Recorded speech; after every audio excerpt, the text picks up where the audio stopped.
18 मार्च 2025 प्रातः मुरली। ओम शांति। बाप दादा मधुबन। मीठे बच्चे, इस समय तुम्हारी यह जीवन बहुत बहुत अमूल्य है, क्योंकि तुम हद से निकल बेहद में आए हो। तुम जानते हो हम इस जगत का कल्याण करने वाले हैं। प्रश्न: बाप के वर्षे का अधिकार किस पुरुषार्थ से प्राप्त होता है? उत्तर: सदा भाई भाई की दृष्टि रहे, स्त्री पुरुष का जो भान है वह निकल जाए, तब बाप के वर्षे का पूरा अधिकार प्राप्त हो। परंतु स्त्री पुरुष का भान वह या दृष्टि निकालना बड़ा मुश्किल है। इसके लिए देही अभिमानी बनने का अभ्यास चाहिए। जब बाप के बच्चे बनेंगे तब वर्षा मिलेगा। एक बाप की याद से सतो प्रधान बनने वाले ही मुक्ति जीवन मुक्ति का वर्षा पाते हैं। गीत है, आखिर वह दिन आया आज। ओम शांति। बच्चे यह जानते हैं, ओम माना अहम आत्मा मम शरीर। अभी तुम इस ड्रामा को, सृष्टि चक्र को और इस सृष्टि चक्र के जानने वाले बाप को जान गए हो, क्योंकि चक्र को जानने वाले को रचयिता ही कहेंगे।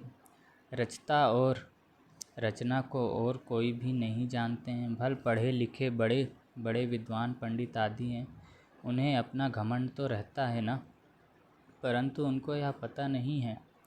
कहते भी हैं ज्ञान, भक्ति और वैराग्य। अब यह तीन चीज़ें हो जाती हैं, इनका भी अर्थ नहीं समझते। सन्यासियों को वैराग्य आता है घर से, उन्हों को भी ऊंच और नीच की ईर्ष्या रहती है। यह ऊंच कुल का है या मध्यम कुल का है, इस पर उन्हों का बहुत चलता है। कुंभ के मेले में भी उन्हों का बहुत झगड़ा हो पड़ता है कि पहले किसकी सवारी चले। इस पर बहुत लड़ते हैं, फिर पुलिस आकर छुड़ाती है। तो यह भी देह अभिमान हुआ ना। दुनिया में जो भी मनुष्य मात्र हैं सब है देह अभिमानी। तुमको तो अब देही अभिमानी बनना है। बाप कहते हैं देह अभिमान छोड़ो, अपने को आत्मा समझो। आत्मा ही पतित बनी है, उसमें खाद पड़ी है। आत्मा ही सतो प्रधान तमो प्रधान बनती है। जैसी आत्मा वैसा शरीर मिलता है। श्री कृष्ण की आत्मा सुंदर है तो शरीर भी बहुत सुंदर होता है। उनके शरीर में बहुत कशिश होती है। पवित्र आत्मा ही कशिश करती है। लक्ष्मी नारायण की इतनी महिमा नहीं है जैसे श्री कृष्ण की है, क्योंकि श्री कृष्ण तो पवित्र छोटा बच्चा है। यहाँ भी कहते हैं छोटा बच्चा और महात्मा एक समान है। महात्माएं तो फिर भी जीवन का अनुभव कर फिर विकारों को छोड़ते हैं। घृणा आती है, बच्चा तो है ही पवित्र, उनको ऊंच महात्मा समझते हैं।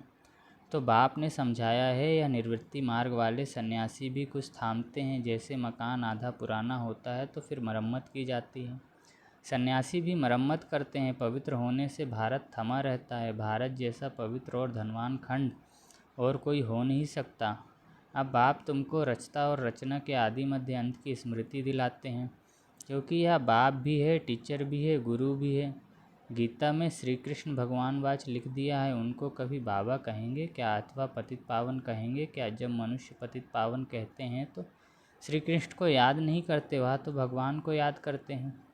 फिर कह देते पतित पावन सीताराम, रघुपति राघव, राजा राम। कितना मुझारा है। बाप कहते हैं मैं तुम बच्चों को आकर यथार्थ रीति सभी वेदों शास्त्रों आदि का सार बताता हूँ।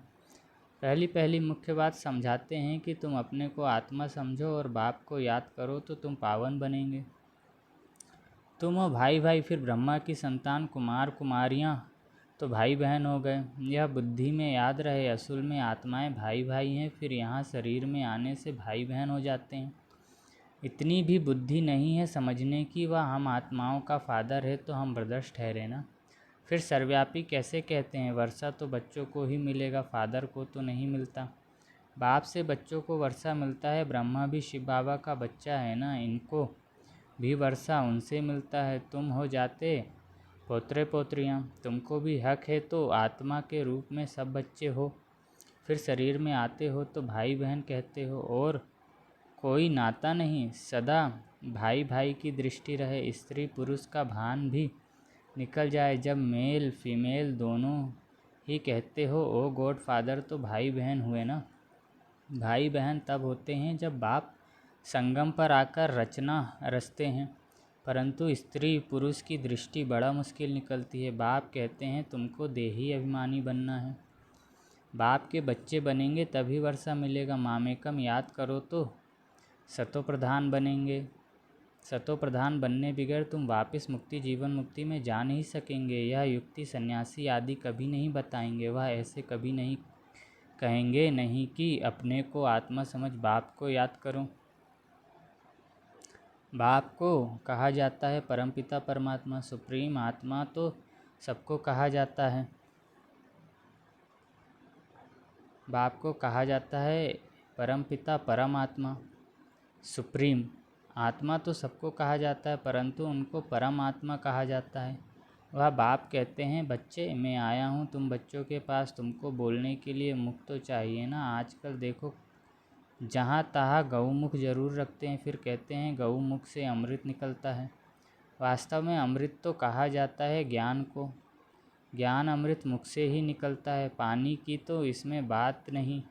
यह गौ माता भी है, बाबा इनमें प्रवेश हुआ है। बाप ने इन द्वारा तुमको अपना बनाया है, इनसे ज्ञान निकलता है। उन्होंने तो पत्थर का बनाकर उसमें मुख बना दिया है, जहाँ से पानी निकलता है। वह तो भक्ति की रस्म हो गई ना। यथार्थ बातें तुम जानते हो। भीष्म पितामह आदि को तुम कुमारियों ने बाण लगाए हैं। तुम तो ब्रह्मा कुमार कुमारियाँ हो, तो कुमारी किसकी होगी ना। अधर कुमारी और कुमारी दोनों के मंदिर हैं। प्रैक्टिकल में तुम्हारा यादगार मंदिर है ना। अब बाप बैठ समझाते हैं तुम जबकि ब्रह्मा कुमार कुमारियाँ हो तो क्रिमिनल असॉल्ट हो न सके, नहीं तो बहुत बड़ी सज़ा हो जाए। देह अभिमान में आने से यह भूल जाता है कि हम भाई बहन हैं। यह भी बीके हैं, हम भी बीके हैं, तो विकार की दृष्टि जा न सके। परंतु आश्रय संप्रदाय के मनुष्य विकार के बिगड़ रह नहीं सकते, तो विघ्न डालते हैं। अभी तुम ब्रह्मा कुमार कुमारियों को बाप से वर्षा मिलता है। बाप के श्रीमत पर चलना है, पवित्र बनना है। यह है इस विकारी मृत्यु लोक का अंतिम जन्म। यह भी कोई जानते नहीं, अमर लोक में विकार कोई होते नहीं। उन्हों को कहा ही जाता है सतो प्रधान संपूर्ण निर्विकारी। यहाँ है तमो प्रधान संपूर्ण विकारी। गाते भी है वह संपूर्ण निर्विकारी, हम विकारी पापी हैं। संपूर्ण निर्विकारियों की पूजा करते हैं। बाप ने समझाया है तुम भारतवासी ही पूज्य सो फिर पुजारी बनते हो। इस समय भक्ति का प्रभाव बहुत है। भक्त भगवान को याद करते हैं, फिर आकर भक्ति का फल दो। भक्ति में क्या हाल हो गया है। बाप ने समझाया है मुख्य धर्म शास्त्र 4 हैं। एक तो है डिटिज़म, इसमें ब्राह्मण देवता क्षत्रिय तीनों ही आ जाते हैं। बाप ब्राह्मण धर्म स्थापन करते हैं। ब्राह्मणों की चोटी है संगम युग की। तुम ब्राह्मण अभी पुरुषोत्तम बन रहे हो। ब्राह्मण बने फिर देवता बनते हो। वह ब्राह्मण भी है विकारी, वह भी इन ब्राह्मणों के आगे नमस्ते करते हैं। ब्राह्मण देवी देवता नमः कहते हैं, क्योंकि समझते हैं वह ब्रह्मा की संतान थे। हम तो ब्रह्मा की संतान नहीं हैं, अभी तुम ब्रह्मा की संतान हो। तुमको सब नमः करेंगे, तुम फिर देवी देवता बनते हो। अभी तुम ब्रह्मा कुमार कुमारियाँ बने हो, फिर बनेंगे देवी कुमार कुमारियाँ। इस समय तुम्हारी यह जीवन बहुत बहुत अमूल्य है, क्योंकि तुम जगत की माताएं गाई हुई हो। तुम हद से निकल बेहद में आए हो। तुम जानते हो हम इस जगत का कल्याण करने वाले हैं, तो हर एक जगत अम्बा जगत पिता ठहरे। इस नरक में मनुष्य बड़े दुखी हैं, हम उनकी रूहानी सेवा करने आए हैं। हम उन्हों को स्वर्गवासी बनाकर ही छोड़ेंगे। तुम हो सेना, इनको युद्ध स्थल भी कहा जाता है। यादव कौरव और पांडव इकट्ठे रहते हैं, भाई भाई है ना। अब तुम्हारी युद्ध भाई बहनों से नहीं, तुम्हारी युद्ध है रावण से। भाई बहनों को तुम समझाते हो मनुष्य से देवता बनाने लिए, तो बाप समझाते हैं देह सहित देह के सब संबंध छोड़ने हैं। यह है पुरानी दुनिया। कितने बड़े बड़े डैम कैनाल आदि बनाते हैं, क्योंकि पानी नहीं है, प्रजा बहुत बढ़ गई है। वहाँ तो तुम रहते ही बहुत थोड़े हो। नदियों में पानी भी ढेर रहता है, अनाज भी बहुत होता है। यहाँ तो इस धरती पर करोड़ों मनुष्य हैं, वहाँ सारी धरती पर शुरू में 9-10 लाख होते हैं, और कोई खंड होता ही नहीं। तुम थोड़े से ही वहाँ रहते हो, तुमको कहाँ जाने की भी दरकार नहीं रहती। वहाँ है ही बाहरी मौसम। 5 तत्व भी कोई तकलीफ़ नहीं देते हैं, ऑर्डर में रहते हैं, दुख का नाम नहीं। वह है ही बहिष्ठ, अभी है दोजक, यह शुरू होता है बीच से। देवताएं वाम मार्ग में गिरते हैं तो फिर रावण का राज्य शुरू हो जाता है। तुम समझ गए हो। हम डबल सिरताज पूज्य बनते हैं, फिर सिंगल ताज वाले बनते हैं। सतयुग में पवित्रता की भी निशानी है। देवताएं तो सब हैं पवित्र, यहाँ पवित्र कोई है नहीं।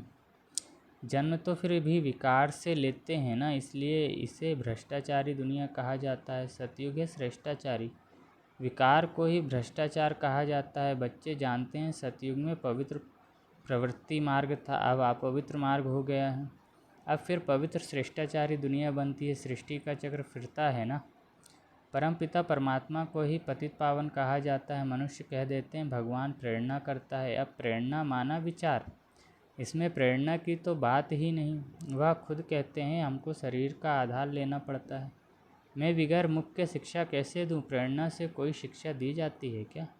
भगवान प्रेरणा से कुछ भी नहीं करते हैं। बाप तो बच्चों को पढ़ाते हैं, प्रेरणा से पढ़ाई थोड़े ही हो सकती। सिवाय बाप के सृष्टि के आदि मध्य अंत का राज कोई भी बता न सके। बाप को ही नहीं जानते हैं। कोई कहते हैं लिंग है, कोई कहते अखंड ज्योति है, कोई कहते ब्रह्म ही ईश्वर है। तत्वज्ञानी ब्रह्म ज्ञानी भी है ना। शास्त्रों में दिखा दिया है 84 लाख योनियाँ। अब अगर 84 लाख जन्म हो तो कल्प बहुत बड़ा चाहिए, कोई हिसाब ही निकाल ना सके। वह तो सतयुग को ही लाखों वर्ष कह देते हैं। बाप कहते हैं सारा सृष्टि चक्र ही 5000 वर्ष का है। 84 लाख जन्मों के लिए तो टाइम ही इतना चाहिए ना। यह शास्त्र सब है भक्ति मार्ग के। बाप कहते हैं मैं आकर तुमको इन सब शास्त्रों का सार समझाता हूँ। यह सब भक्ति मार्ग की सामग्री हैं, इनसे कोई भी मेरे को प्राप्त नहीं करते। मैं जब आता हूँ तभी सबको ले जाता हूँ। मुझे बुलाते ही हैं पतित पावन, आओ पावन बनाकर हमको पावन दुनिया में ले चलो। फिर ढूंढने के लिए धक्के क्यों खाते हो?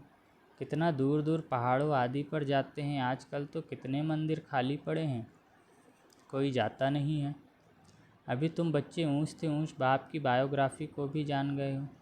बाप बच्चों को सब कुछ देकर फिर 60 वर्ष बाद वानप्रस्थ में बैठ जाते हैं। यह रस्म भी अब की है, त्यौहार भी सब इस समय के हैं। तुम जानते हो अभी हम संगम पर खड़े हैं, रात के बाद फिर दिन होगा। अब तो घोर अंधियारा है। गाते भी है ज्ञान सूर्य प्रगटा। तुम बाप को और रचना के आदि मध्य अंत को अब जानते हो। जैसे बाप नॉलेजफुल है, तुम भी मास्टर नॉलेजफुल हो गए। तुम बच्चों को बाप से वर्षा मिलता है बेहद के सुख का। लौकिक बाप से तो हद का वर्षा मिलता है, जिससे अल्पकाल का सुख मिलता है, जिसको सन्यासी कागविष्ठा समान सुख कह देते हैं। वह फिर यहाँ आकर सुख के लिए पुरुषार्थ कर न सके। वह है ही हठयोगी, तुम हो राजयोगी। तुम्हारा योग है बाप के साथ, उन्हों का योग है तत्व के साथ। यह भी ड्रामा बना हुआ है। अच्छा, मीठे मीठे सिकलधे बच्चों प्रति माता पिता बाप दादा का याद प्यार और गुड मॉर्निंग। रूहानी बाप की रूहानी बच्चों को नमस्ते। मुझ रूहानी बच्चे की रूहानी माता पिता मम्मा बाबा बाप दादा को याद प्यार, गुड मॉर्निंग और नमस्ते। शुक्रिया बाबा, शुक्रिया आपका पद्मा पदम गुना, शुक्रिया। धारणा के लिए मुख्य सार। पहला, पावन बनने के लिए हम आत्मा भाई भाई हैं, फिर ब्रह्मा बाप की संतान भाई बहन हैं। या दृष्टि पक्की करनी है। आत्मा और शरीर दोनों को ही पावन सतो प्रधान बनना है, बनाना है, देह अभिमान छोड़ देना है। दूसरा है मास्टर नॉलेजफुल बन सभी को रचता और रचना का ज्ञान सुनाकर घोर अंधियारे से निकालना है। नरकवासी मनुष्यों की रूहानी सेवा कर स्वर्गवासी बनाना है। वरदान है मास्टर ज्ञान सागर बन ज्ञान की गहराई में जाने वाले अनुभव रूपी रत्नों से संपन्न भव। जो बच्चे ज्ञान की गहराई में जाते हैं वो अनुभव रूपी रत्नों से संपन्न बनते हैं। एक है ज्ञान सुनना और सुनाना, दूसरा है अनुभवी मूर्त बनना। अनुभवी सदा अविनाशी और निर्विघ्न रहते हैं, उन्हें कोई भी हिला नहीं सकता। अनुभवी के आगे माया की कोई भी कोशिश सफल नहीं होती। अनुभवी कभी धोखा नहीं खा सकते, इसलिए अनुभवों को बढ़ाते हुए हर गुण के अनुभवी मूर्त बनो। मनन शक्ति द्वारा शुद्ध संकल्पों का स्टॉक जमा करो। स्लोगन, फरिश्ता वह है जो देह के सूक्ष्म अभिमान के संबंध से भी न्यारा है। अच्छा, ओम शांति।